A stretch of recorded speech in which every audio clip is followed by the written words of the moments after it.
negotiate. That's the way we do. My name is Ann Boyd. You should also have a concern for the people who are operating the buses. We're not slaves. We are not slaves. We have runs, we used to have runs. Now we have groups that we are posing as runs where people are working up to 13 hours, maybe not driving the bus actually 13 hours, but you're locked into being at work or close to work for 13 hours. You cannot take care of your family having to be at work 13 to 15 hours a day, driving a bus for 7 hours so you don't go over 8 hours, so you only get paid for 8 hours. That is robbery, rape, and slavery. It's wrong, and I don't know how all of you sit here and unanimously vote to impose this contract against us without thinking about us as the people who have to serve the public and the public who's getting the shitty ass service that you give them. Life as a parent and also working for AC Transit. The district has signed these runs that are very, very difficult for everyone to work. I mean, I used to be the friendly bus driver, let you on, give you transfers, no questions asked. Now I'm that bus driver that's hanging off the edge, ready to say no to everything. It's not good out there for anyone. I have a child that I'm trying to put through college, and you guys are making that very, very difficult. We have to work 40 years as a bus operator to even get that benefit. I mean, you guys telling the media that we're the snakes. Just this afternoon, I asked my superintendent, do you have a plan to train operators for the new upcoming opening of the San Francisco terminal on August 7th? She said, no, I don't know anything about it. Talk to the dispatchers. Look if there's a memo. Nothing. You've got an opening in a week, and you have no training for your operators. Is that professional? Is that responsible? It's just as responsible and honest as knowing, and you know it, that Emeryville has cut from 109 extra board drivers the last sign up to 63 now. That's your sick out right there. You know that your sign up and all these extra runs and less operators as people retire has caused these cancellations. And yet you lie on the AC Transit E-News and continue to say that the labor disputes caused the cancellations in San Francisco. It's a bald-faced lie, and you know it.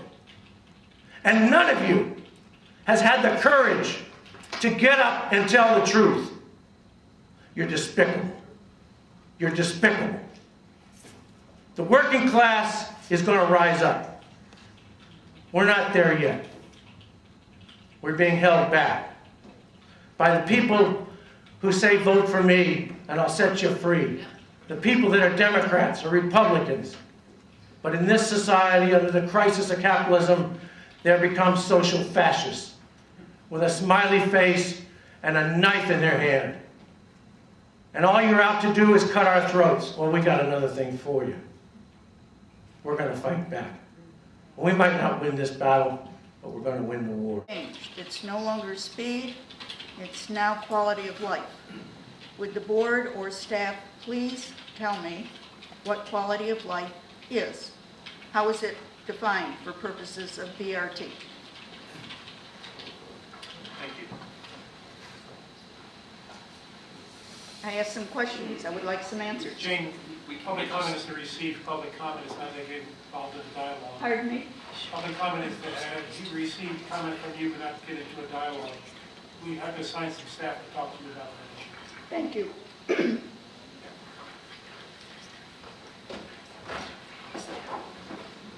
My name is Claudia Hudson.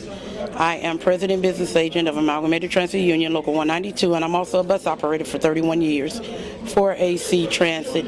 And what's happening here tonight is what's been happening since June 30th, is we come out and we speak to AC Transit Board of Directors and ask them to have their negotiators come back to the table. Actually, on June 30th, AC Transit prematurely walked away from the table.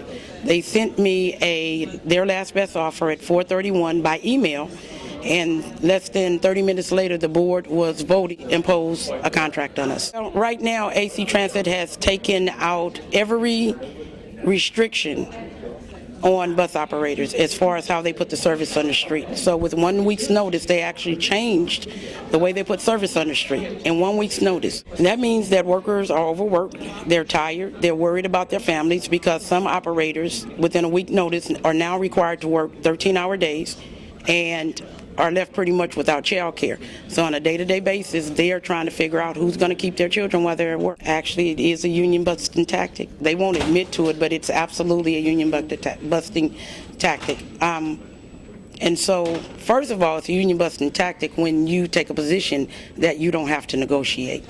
And by law, we have a right to represent our members. We have a right to negotiate hours of work, wages, and working conditions. That's a right we do have. And they just walked away. And it's always safety first. Are they trying to provoke you to go out and strike? Actually, AC Transit actually said in open court that they would prefer to see us go out on a strike than to go before a neutral arbitrator. That's been their position. And yes, I do believe that AC Transit has been trying to provoke a strike. We haven't had a strike in 33 years. And you can't force me to do anything that I don't want to do. And having a strike was not our first and foremost want. We want to negotiate. We want a fair contract, and we want to be able to continue to provide the highest level of safety and service for the public. And what are some of the other benefits they want to take away from drivers? Right now, it's not even really about the benefits. It's about seniority. They have imposed things that don't cost a dime. Such as? Our right to grieve discipline. They took away our right to grieve discipline.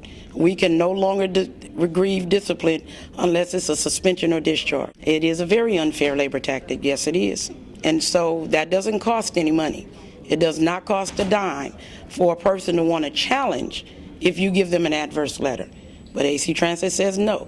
The only way you can ask for a hearing if you're suspended or being discharged. This is to destroy the union. If right now I do not have the ability to represent my members, you might as well put me in shackles and put handcuffs around my back. Or I might as well go back and drive a bus, close up our union hall, because there's nothing we can do. Even with the conditions that they have on bus operators, they are changing drivers' schedules daily. It is a radical attack on all the workers. It's worse because they've imposed different working conditions on bus operators. I have an operator with diabetes. With his seniority, he has been able to accommodate himself and not ask AC Transit for accommodations. They put him on a night run. I have an operator who, her and her husband both work here. One work nights, one work days, and they were able to provide child care for themselves. And now they can't do that. They have to literally try and find someone to keep their children for about 15 hours a day. Wow. Actually, what they can do is notify AC Transit Board of Directors and tell them, stop holding the union hostage and stop holding the public hostage. That your introduction about the rules, it reminded me, I saw One Flew Over the Cuckoo's Nest the other night. That's what we felt like. I felt like in here, that you were all the Nurse Ratchets and we were the One Flew Over the Cuckoo's Nest. Give us our dope and we'll just sit here and do nothing, be totally unanimated. But the reason you're like that, and the reason they're like that, is these people are carrying out the corporation's dictates. They'll cry crocodile tears. It's part and parcel of the generalized offensive against people, against working people in this country. Fresh off the savaging of the auto workers and the private sector, they got the public sector in their sights. There was an article in the Wall Street Journal today. There's repeated articles. They want our pensions. We get too much money. We have slightly better conditions. They want to destroy that. That's part of what their job is. They're not going to be moved by what we do here today. And the board member that wrote about shared sacrifice, any worker doesn't need a PhD in economics or labour history to know that there's no shared sacrifice. We bailed these people out. The guy that's destroyed, partially responsible, the ecosystem of the Gulf, is getting $1.6 million a year for a retirement guarantee. So there's no shared sacrifice. It's time we stop paying for their crisis. Now, so these people are going to do that dirty work. Now the thing is this, I'm a retired East Bay mud worker. The public sector unions alone in this city could shut down this city. The city workers, the teachers, all of us here, we can shut down this city. That's all they'll listen to. They won't listen to us begging to them. We can shut down this city. It was done in 1946. The Central Labour Council represents 100,000 workers, somewhere around there. Unfortunately, the leadership of the unions, a friend of mine once said, if the International spent as much time fighting the boss and not us, we'd be in great shape. We're in for two struggles here. The main one against the boss, but we got to change the policies of our unions because the vast majority of the unions, the union leaderships, they believe in the team concept, which means helping these people save their system. They don't care about bus riders. They're poor people, most of them. They're old people. They don't care about them. They don't make no money off them.